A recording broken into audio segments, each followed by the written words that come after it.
Hello children, एक बार फिर से आप सभी का स्वागत है आपके अपने चैनल एनसीईआरटी ट्यूशन अड्डा पर, जहां पर आपको मिलता है सभी सब्जेक्ट का क्वेश्चन और आंसर के साथ में लाइन बाय लाइन एक्सप्लेनेशन, वो भी हिंदी में।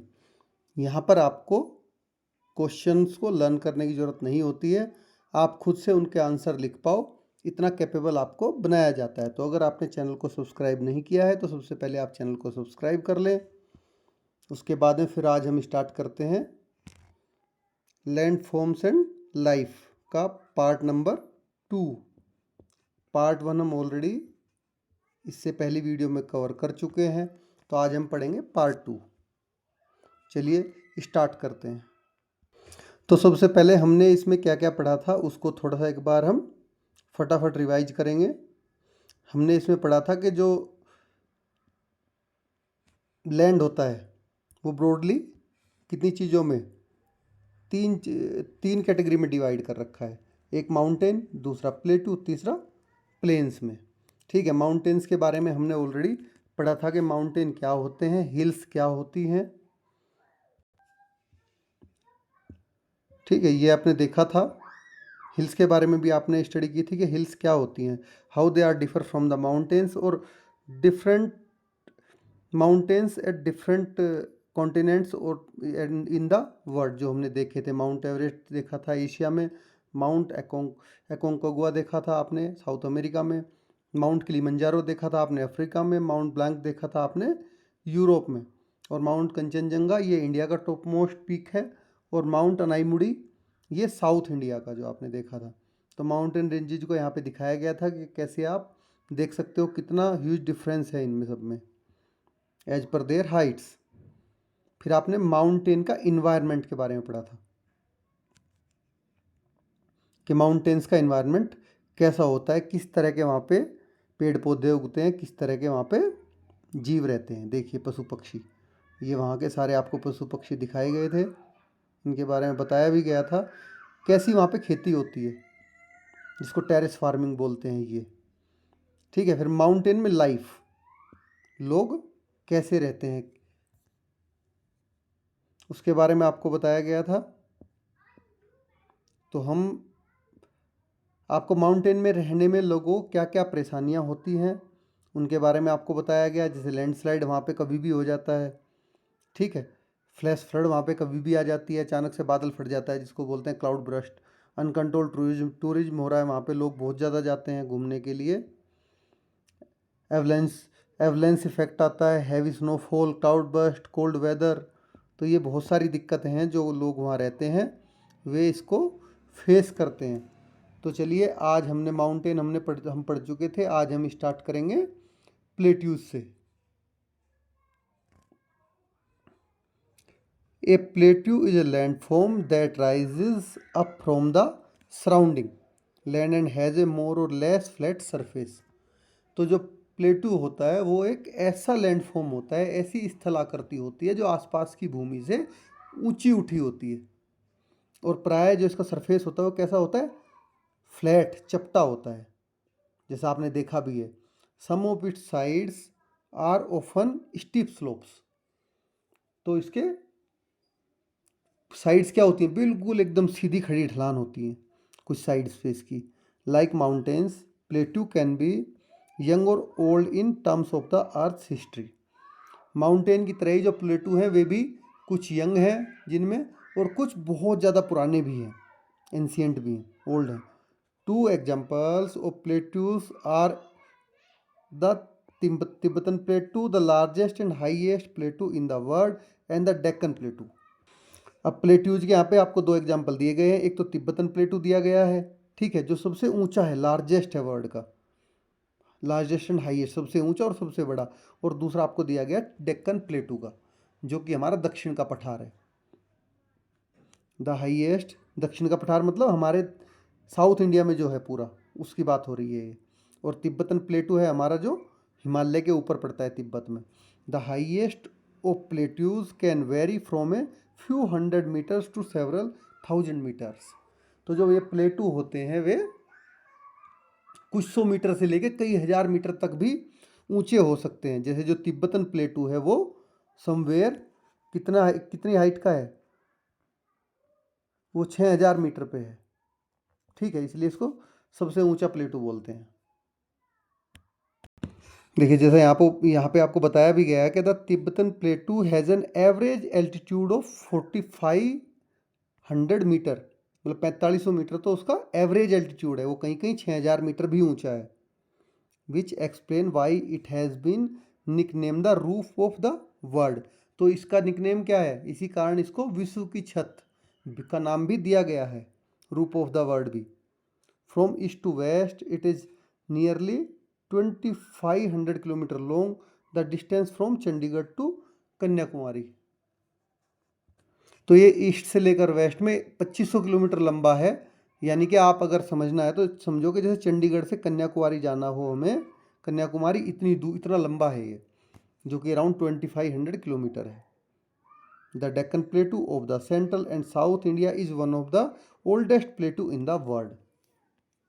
ठीक है, form through volcanic activities millions of year ago. अब देखिए जो मध्य और दक्षिण भारत के दक्कन का पठार है, प्लेटू है, डेक्कन प्लेटू, वो क्या है, वर्ल्ड का सबसे पुराने प्लेटूज में से एक है। और कई लाख साल पहले जो वॉल्केनो होते थे, वॉल्केनो की फटने के कारण इनका निर्माण हुआ है, उसके कारण ये वॉल्केनिक एक्टिविटीज के कारण ये बने हैं। Like mountains plateau are rich in minerals deposits.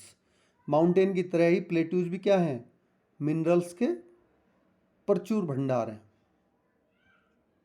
They have been called store house of minerals. ये क्वेश्चन बहुत बार आता है कि what is the store houses of minerals. तो वो होते हैं प्लेट्यूज, मिनरल्स के स्टोर हाउस, यहाँ सबसे ज़्यादा मिनरल्स पाए जाते हैं। As a result mining is a major activity on plateaus. अब देखिए जब वहाँ पे मिनरल ज़्यादा है तो सीधी सी बात है कि वहाँ पे जो मेन मुख्य काम होगा वो क्या होगा, मिनरल्स की खुदाई करना।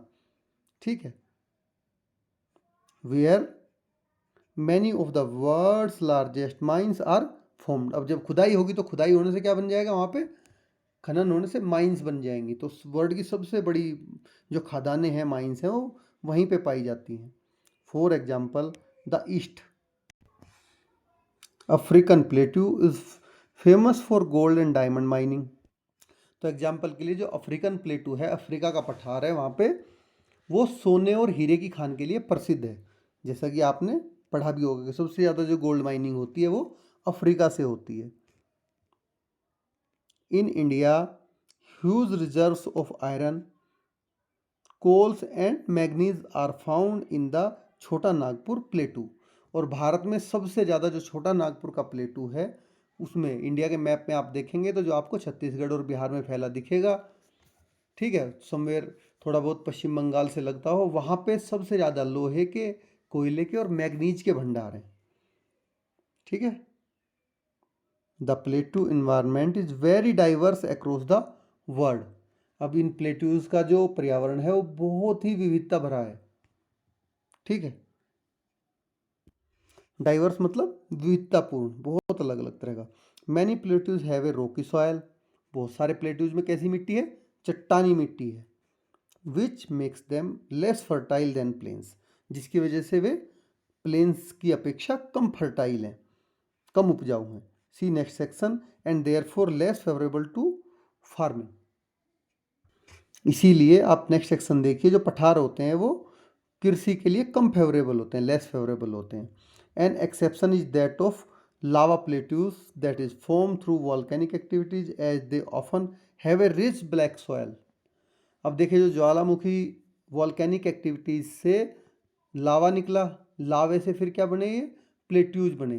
तो वे क्या होते हैं, जो लावा से बने हुए प्लेट्यूज हैं वे उपजाऊ होते हैं, क्योंकि उनमें काली मिट्टी पाई जाती है। ठीक है, जो कि रिच होती है मिनरल्स में। तो इसीलिए आपको पता चला कि पहले आपको बताया कि जो प्लेट्यूज होते हैं वहाँ पे वो फेवरेबल नहीं होते हैं फार्मिंग एक्टिविटीज़ के लिए। बट जो ये एक्सेप्शन है, इसका अपवाद है कि जो लावा प्लेट्यूज होते हैं, जो लावा से बनते हैं प्लेट्यूज, जैसे अपना डेक्कन प्लेटू है, वहाँ पे सोयल कैसी होती है, ब्लैक सोयल होती है, जो कि बहुत उपजाऊ होती है। Plateaus are also home to many spectacular waterfalls. तो देखिए जितने भी प्लेटू होते हैं उन्हीं से आपको वाटरफॉल गिरता हुआ भी दिखेगा, ठीक है, क्योंकि बिल्कुल सीधे खड़े ढाल होते हैं, उनके ऊपर बहुत घने जंगल होते हैं, पहाड़ होते हैं, छोटे छोटे माउंटेन टाइप, उनमें से झरके पानी आता है। आपने किसी ने नहीं देखा तो आप देखोगे तो जितने वाटरफॉल ऑलमोस्ट वाटरफॉल आपको प्लेट्यूज में ही मिलेंगे। The Victoria fall on the Zambezi river in southern Africa, तो ऐसा ही एक उदाहरण है इसका, अफ्रीका में जो जम्बेजी नदी पर विक्टोरिया फॉल है उसके बारे में बताया गया है। जम्बेजी रिवर पड़ती है साउथ अफ्रीका में, उस पर कौन सा फॉल है? Victoria fall.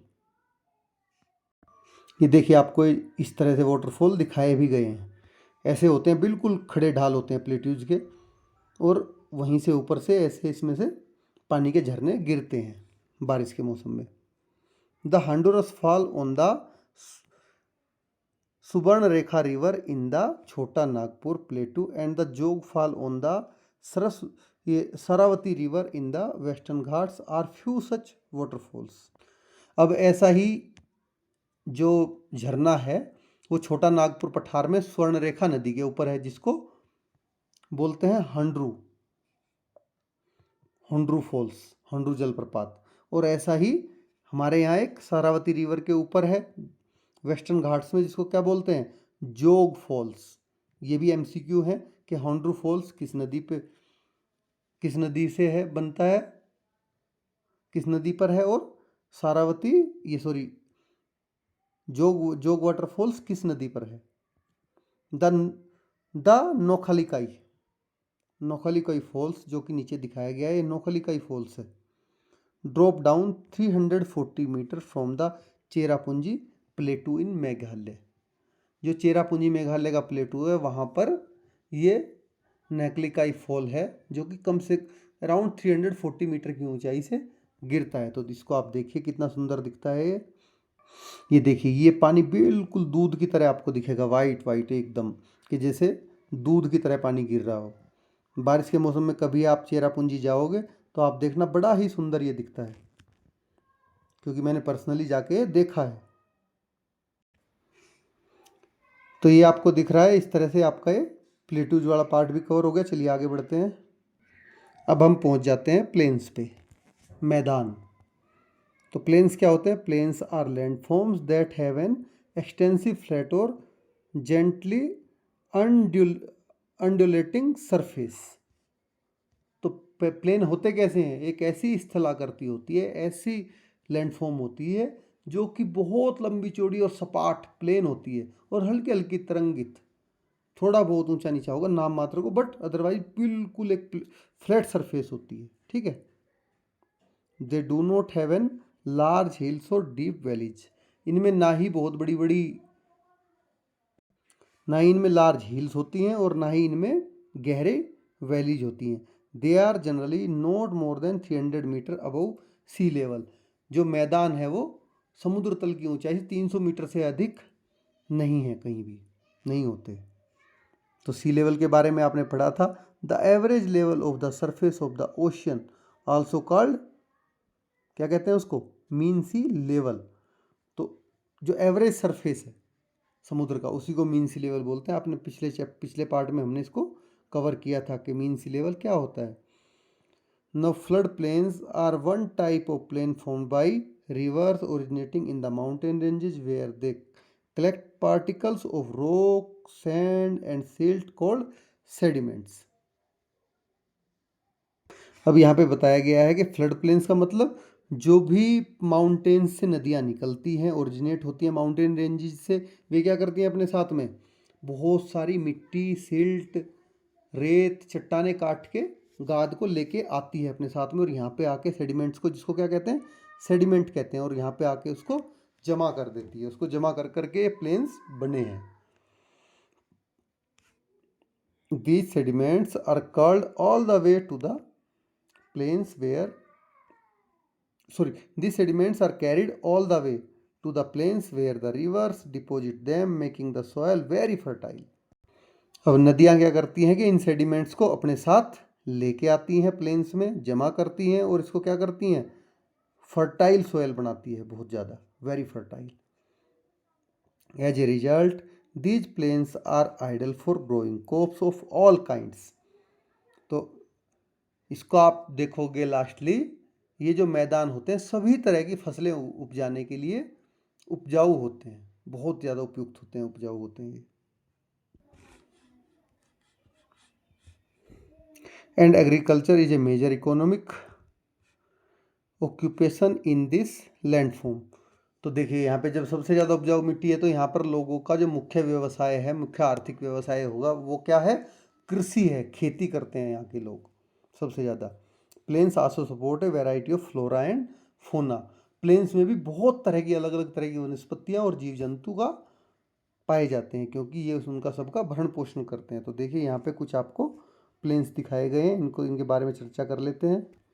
ये देखिए यहाँ पे आपको ये तिब्बत प्लेटू हो गया आपका, ठीक है, जो बड़े बड़े प्लेटू हैं वो सारे दिखाए गए हैं। ये मंगोलियन हो गया, ये आपका यूराल रेंज हो गई, जो कि यूरोप को जो यूरोप को अलग करती है एशिया से और रसिया को दो पार्ट में डिवाइड करती है, यही है वो यूराल रेंज, ठीक है। ये रॉकी रॉकी माउंटेन हो गया, रॉकी रेंज। ये एंडीज हो गई आपकी पूरी। ये एटलस हो गया, ये आपकी हिमालयन रेंज हो गई, ठीक है। ये आपकी माउंटेन रेंज हो गई। अभी प्लेटू ही कर लेते हैं। प्लेटू हो गया आपका तिब्बतन प्लेटू हो गया। ये आपका को क्या हो गया? East African प्लेटू। अब आगे बढ़ते हैं। एक यहाँ पे पेटागोनियन प्लेटू यहाँ भी है आपका, देखो साउथ अमेरिका में छोटा सा।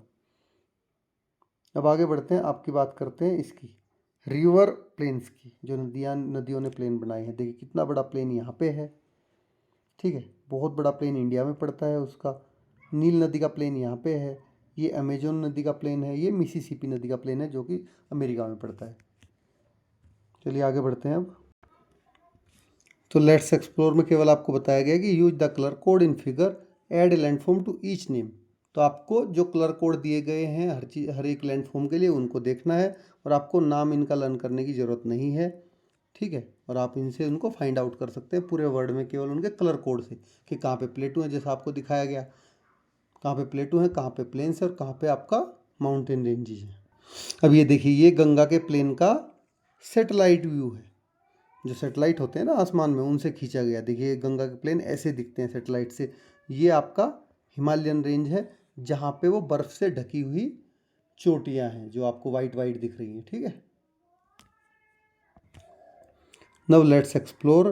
The picture in figure 3.9 has been taken from a satellite. देखिए जो ऊपर पिक्चर आपने देखी है वो कहाँ से? सेटेलाइट से ली गई है। It capture A portion of north India from A high altitude. इसने क्या किया? जो नॉर्थ इंडिया है उसका बहुत ज़्यादा काफ़ी ऊंचाई से फोटो खींचा है, कैप्चर किया है। Observe and discuss the image as a class activity. अब आपको क्लास में इस इमेज के ऊपर डिस्कस करना है और ऑब्जर्व करना है। Which colour is the Ganga plain? Ganga plain के कलर क्या है? जैसे कि आपने सबने देखा है, उसमें किस कलर का है गंगा का plain? Green.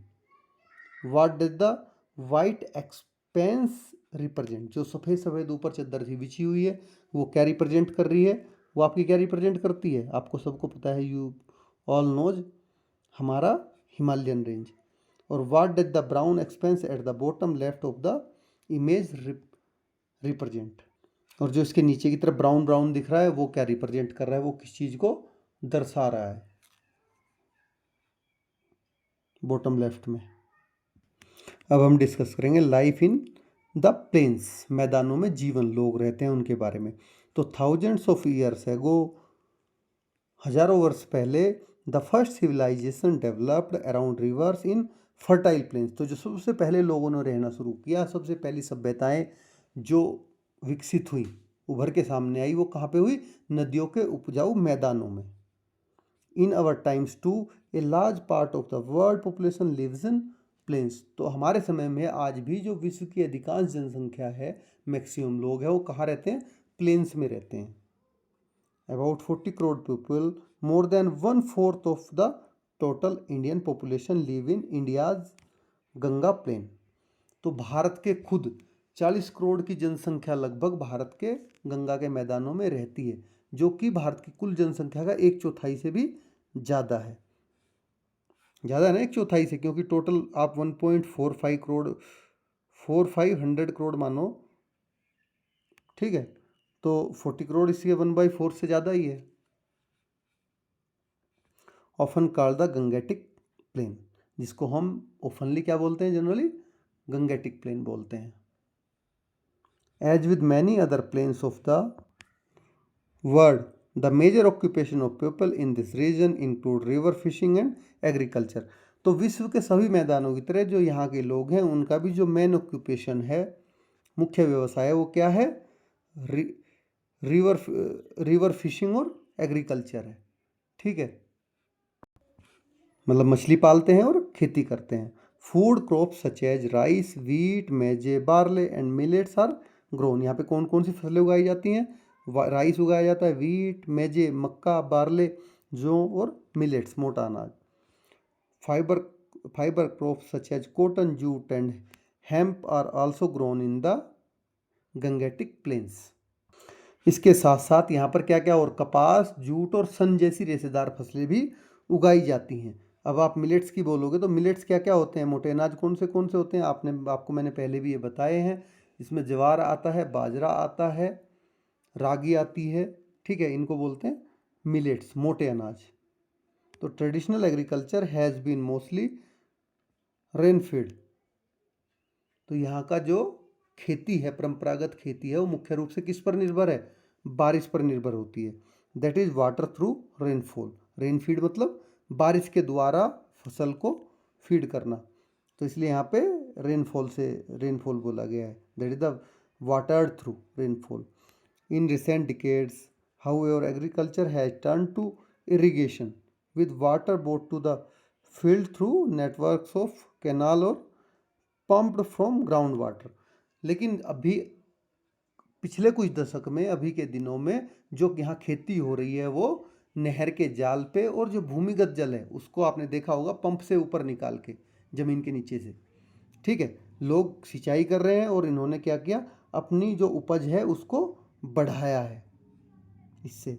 While irrigation has increase agriculture production, it has also contributed to the depletion और डिक्रीज ऑफ ग्राउंड वाटर। देखिए, आपने इरिगेशन का सिस्टम अच्छा कर लिया, आप ज़मीन के नीचे से पानी निकाल के या कैनाल के थ्रू इनको इरिगेट कर रहे हो, बट इससे हो क्या रहा है, इससे आपका एग्रीकल्चर प्रोडक्शन तो बढ़ रहा है, बट इसकी वजह से जो आपका ग्राउंड वाटर लेवल है वो धीरे धीरे डिप्लेशन, डिक्रीज होता जा रहा है, नीचे नीचे जाता जा रहा है।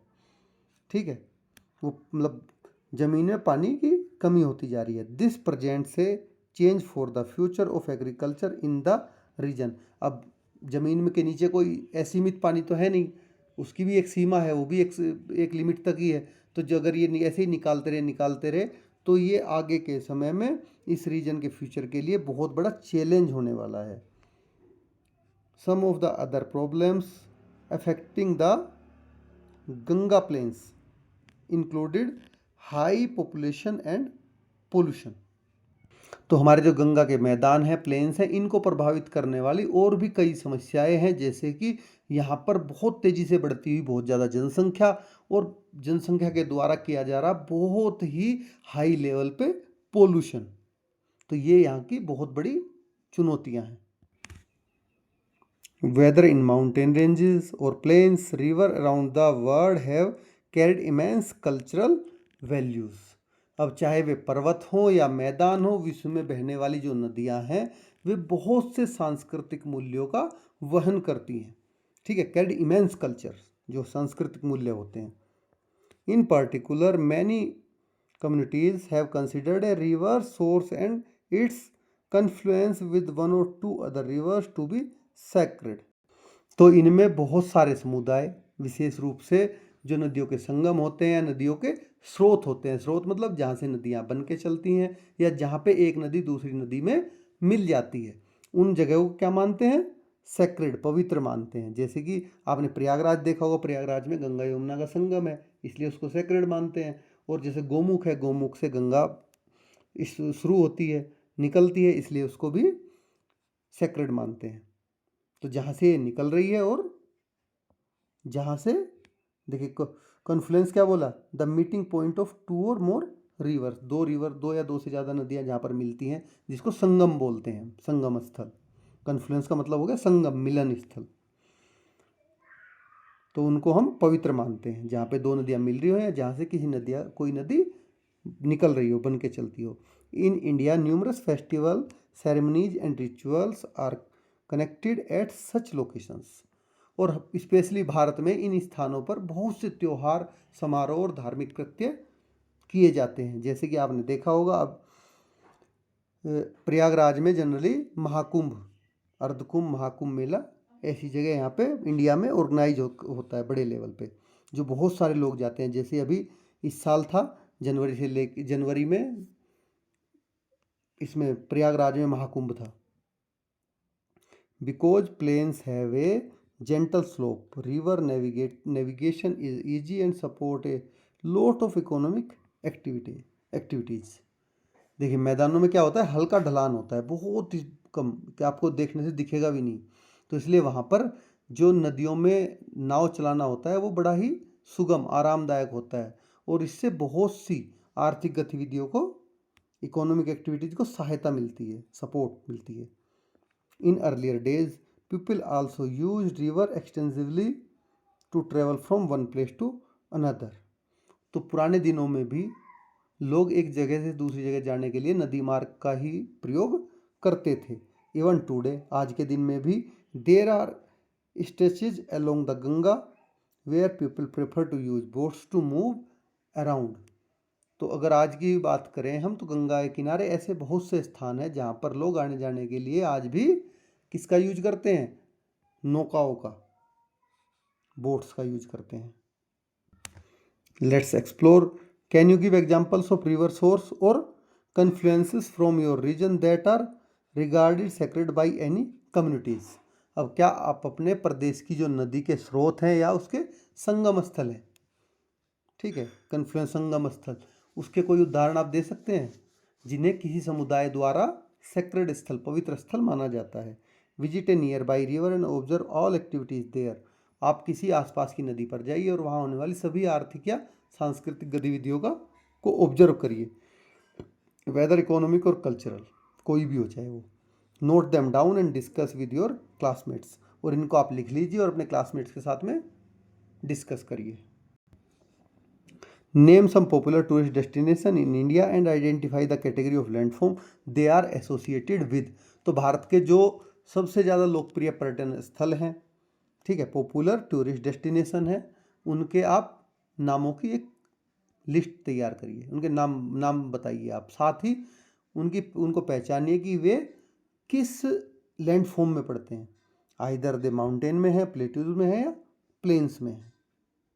ये देखिए यहाँ पे आपको ये गंगा रिवर में बोट से लोग जाते हुए, ट्रांसपोर्ट करते हुए सामान इधर से उधर ले जाते हुए, ये आपको पूरे दिखाए गए हैं। ये अभी भी की करंटली पिक्चर है। देखिए चलिए पहले इसे पढ़ने से पहले रेजिलियंस पढ़ लेते हैं। रेजिलियंस क्या होता है? रेजिलियंस होता है लचीलापन, the capacity to meet challenges and difficulties, adapt to them और ओवरकम देम। तो ये क्या होती है? चुनौती और कठिनाइयों का सामना करने अथवा उनके अनुसार ढलने की क्षमता।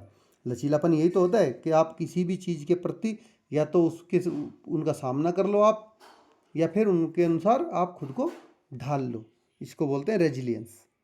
इन this chapter we explore the 3 main landforms. तो इस अध्याय में हमने अर्थ के क्या 3 मेन लैंडफॉर्म्स के बारे में समझा है। But its surface is very complex and experts often define a few more landforms. लेकिन जो अर्थ की लैंडफॉर्म है वो क्या है? बहुत ही कॉम्प्लेक्स, जटिल है, और विशेषज्ञ जो हैं, एक्सपर्टीज जो हैं, वो कुछ और लैंडफॉर्म्स के बारे में बताते हैं। One such landform is the desert. तो आप डेजर्ट को कैसे भूल सकते हैं? इनमें से एक लैंडफॉर्म मरुस्थल डेजर्ट भी है। Desert are considered to be large and dry expanse with very little precipitation. तो डेजर्ट क्या होते हैं? कि बहुत दूर दूर तक फैले और सूखे, ठीक है, जहाँ पर बारिश बहुत कम होती है, इसके लिए वे जाने जाते हैं। Their flora and fauna are also unique. तो वहाँ के जो वनस्पति और प्राणी जगत है वो भी यूनिक है, अपनी अलग तरह का है। Some desert are hot like Sahara desert in Africa और the Thar desert in north west of the Indian subcontinent. कुछ डेजर्ट क्या होते हैं? बहुत गर्म होते हैं, जैसे कि सहारा डेजर्ट के बारे में बोला गया जो कि अफ्रीका में पड़ता है, और थार डेजर्ट जो कि हमारे इंडिया में है, नॉर्थ वेस्ट में, इंडियन सब कॉन्टिनेंट में। ये इंडिया में नहीं, ये इस सब इंडियन सब कॉन्टिनेंट इसलिए बोला गया कि थार डेजर्ट का कुछ पार्ट पाकिस्तान में भी है। अदर्स आर कोल्ड, और बहुत सारे दूसरे क्या हैं, ठंडे हैं। Like the Gobi desert in Asia, Asia का जो गोबी डेजर्ट है वो कोल्ड डेजर्ट है वहाँ। Some experts also describe the Antarctica continent as a desert. कुछ जो एक्सपर्ट हैं वे अंटार्कटिका को भी एक कोल्ड डेजर्ट ही मानते हैं। Despite harsh living conditions, humans have adapted to most of the desserts.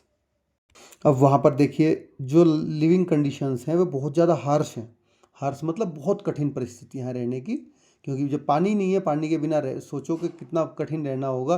ठंड है तो बहुत ज़्यादा ठंड है कोल्ड डेजर्ट, और गर्म है तो बहुत ज़्यादा गर्मी है, ठीक है। लेकिन उसके बावजूद भी लोगों ने खुद को क्या किया है, उसके अनुसार ढाल लिया है, एडेप्टेड हो गए हैं। In India communities living in the Thar desert और migrated through it hold rich cultural tradition such as folk songs and legends related to the desert. अब स्पेशली भारत की अगर हम बात करें तो भारत में जो थार मरुस्थल में रहने वाले लोग या समुदाय हैं, वे समय समय पर वहाँ से जाने वाले लोग मरुस्थल में गाए और सुनाए जाने वाले लोकगीत या फिर कहानियाँ जैसी समृद्ध सांस्कृतिक धरोहर को संजोए रखते हैं अपने अंदर। आप कभी गए होंगे वहाँ पे थार डेजर्ट में, तो वहाँ पे आपको अलग ही ट्रेडिशन, अलग ही कल्चर दिखेगा वहाँ के फोक सॉन्ग्स का जो वो गाते हुए मिलेंगे, और वहाँ की कहानियों का। तो उसी के लिए यहाँ पे बताया गया है। The diverse way in which humans have made all land forms their home as a testimony to our adaptability and resilience. तो मानव ने जिस प्रकार सभी लैंड फॉर्म्स में डिफरेंट डिफरेंट टाइप के अपने घर बनाए हैं, वे हमारे रहने के लिए अनुकूलन अर्थात स्थिति के अनुसार खुद को उनके साथ ढाल लेने और लचीलेपन के क्या हैं, साक्षी हैं।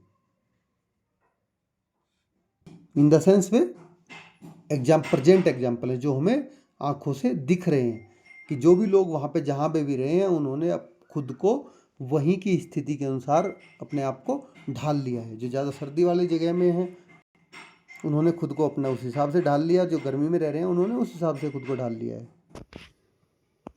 The 5 tales of ancient Tamil Sangam poetry are 5 landscapes associated with certain specific duties, lifestyle, moods और emotions such as love, longing, separation, quarrel, etc. अब यहाँ पे बताया गया है जो प्राचीन तमिल संगम मतलब तमिल जो कविताएं लिखी गई उनको सबको संगम कहा गया। तो उनकी क्या है, 5 टिने हैं जो 5 दृश्य भूमि है, जिसमें क्या क्या है, जो किसको शो करती हैं, स्पेसिफिक डाइटीज मतलब विशिष्ट प्रकार के देवताओं को, लाइफ स्टाइल जीवन शैलियों को, मूड्स और इमोशंस को, ठीक है, such as love, longing, separation, quarrel et cetera. तो यहाँ पर आपको तमिल संगम कविता की 5 टिने के बारे में बताया गया है कि जो क्या क्या हैं, जो किस किस से जुड़ी हैं, दृश्य भूमि लैंडस्केप के 5 चीज़ों से, deities, life style, mood, emotions, इस तरह से। This table only list the characteristics of the 5 landscapes and the main human occupation in each. अब जो नीचे आपको एक ये टेबल दी गई है, इसमें केवल आपको 5 लैंडस्केप्स और उनके वहाँ पर रहने वाले लोगों के मेन व्यवसाय, ठीक है, कि वो क्या करते हैं, ऑक्यूपेशन उसके बारे में केवल बताया गया है। तो चलिए इसको पढ़ते हैं। टिने, जैसे कि आपने पढ़ा वो क्या है, लैंडस्केप और मेन ऑक्यूपेशन। तो ये क्या दिया गया, कुरिंजी, माउंटेनियस रीजन को बोला गया, वहाँ पे कुरिंजी, जहाँ पे लोग लैंडस्केप कैसा है, माउंटेन रीजन है, हंटिंग और गैदरिंग करते हैं, शिकार करते हैं और उसको गैदर करके इकट्ठा करके रख लेते हैं। दूसरा है मुल्लाई होते हैं ग्रासलैंड एंड फॉरेस्ट, घास के मैदान और जंगल। यहाँ पे क्या करते हैं लोग, कैटल रियरिंग, पशु पालते हैं। तीसरा मृदम, ये क्या है, फर्टाइल एग्रीकल्चरल प्लेन्स हैं, उपजाऊ कृषि के मैदान है ये, यहाँ पे लोग क्या करते हैं, फार्मिंग करते हैं। और थर्ड क्या, नेदल, ये क्या कोस्टल रीजन्स हैं, फिशिंग और सी फारिंग करते हैं। सी फारिंग मतलब समुद्री यात्रा, यहाँ पर लोग मछली पालते हैं और समुद्र की यात्रा करते हैं। और पाले एरिड डेजर्ट लाइक रीजन्स, जैसे कि शुष्क मरुस्थल जैसे प्रदेश होते हैं, ये डेजर्ट के बारे में बोला गया है। यहाँ पे क्या करते हैं लोग, जर्निंग करते हैं और फाइटिंग करते हैं, घूमते रहते हैं। जर्निंग मतलब घुमंतु, एक जगह से दूसरी जगह घूमते रहेंगे और लड़ाई करेंगे, युद्धरत रहते हैं। तो ये उसमें बताया गया, जो तमिल संगम साहित्य है उसमें ये 5 जगह के बारे में बताया गया कि ये 5 जगह हैं, ये 5 लैंडस्केप्स हैं, इनके प्रेजेंटली नाम क्या हैं और क्या क्या यहाँ के लोग करते हैं। These 5 tonnage constitute a different classification of landforms than one we have seen, but they reflect a keen awareness of the diverse region and their characteristics. अभी तक हमने जिन भी लैंडस्केप को देखा है उनकी अपेक्षा ये 5 चोटिने क्या है, डिफरेंट टाइप का क्लासिफिकेशन है, अलग तरह का वर्गीकरण है। बट दे रिफ्लेक्ट ए कीन अवेयरनेस, उसके बावजूद भी ये क्या करते हैं कि वहाँ की विशेषताओं के प्रति गहन जागरूकता को दिखाते हैं उस रीजन की, ठीक है। देयर प्रैक्टिस और डाइवर्स रीजन, उसके बाद भी दिखा रहे हैं ना कि वहाँ के लोग क्या कर रहे हैं, कैसे रह रहे हैं, क्या खा रहे हैं। They also illustrate the deep connection between humanity and the natural environment, और ये हमारे और पर्यावरण के बीच में जो संबंध है, कनेक्शन है, डीप कनेक्शन है, गहरा संबंध, उसको भी शो कर रहे हैं, रिप्रेजेंट कर रहे हैं, दर्शा रहे हैं। You do not need to remember the details of the टेने but the concept they reflect need to be understood. आपको जो टेने के का विवरण दिया गया है इसको याद करने की जरूरत नहीं है, लेकिन उससे आप समझो कि उस समय में भी लोगों ने लैंड फॉर्म्स को कैसे डिवाइड कर रखा था उनको, और कि वहाँ के लोग क्या करते हैं, कैसे रहते हैं, ये भी उस टाइम पे उन्होंने कितनी अच्छी से डिस्क्राइब किया हुआ था। ये आपको मेन मोटो इसका ये बताना है। और जो तमिल साहित्य थे ये आज से लगभग 2000 साल पहले के लिखे हुए हैं। तो फाइनली चैप्टर ख़त्म हो गया। बिफोर वी मूव ऑन, आगे बढ़ने से पहले अब हम जान लेंगे कि हमने इसमें चैप्टर में क्या क्या सीखा। तो land forms are classified into 3 main types. हमने यहाँ पे लैंड फॉर्म्स को मेनली तीन तरीकों में क्लासीफाई किया है। पहला माउंटेन, दूसरा प्लेट्यू, तीसरा प्लेन्स। और they have very different physical characteristics and environments. और इनकी क्या है, जो फिजिकल करेक्टरिस्टिक, भौतिक विशेषताएं हैं, और यहाँ का जो एनवायरनमेंट, पर्यावरण है, वो बहुत ही अलग अलग तरह का होता है। Through out history people lives and activities have been much impacted by the type of landform they have lived in. तो ऐतिहासिक समय से ही, पुराने समय से ही लोगों द्वारा किए जाने वाले जो उनके काम हैं, उस वहाँ जो वे रहते हैं लैंडफॉर्म्स, उससे ही संबंधित होते हैं। जो जहाँ रह रहा है उसी तरह का काम करेगा जिसमें वे निवास करते हैं, जैसे कि बताया गया। तो ये आज नहीं कि आज यहाँ पे लोग खेती कर रहे हैं प्लेन्स में, पुराने ऐतिहासिक समय से ही, जब से लोग हैं वो तब से वहाँ पे ऐसे ही काम कर रहे हैं। These landforms are an integral part of culture across the world. अब ये जो लैंडफॉर्म है वो पूरे विश्व की संस्कृति के अभिन्न अंग है। Indian culture in particular has celebrated them in diverse ways, and specially Indian culture, जो भारतीय संस्कृति है वो डिफरेंट टाइप से उन्हें मनाती रही है।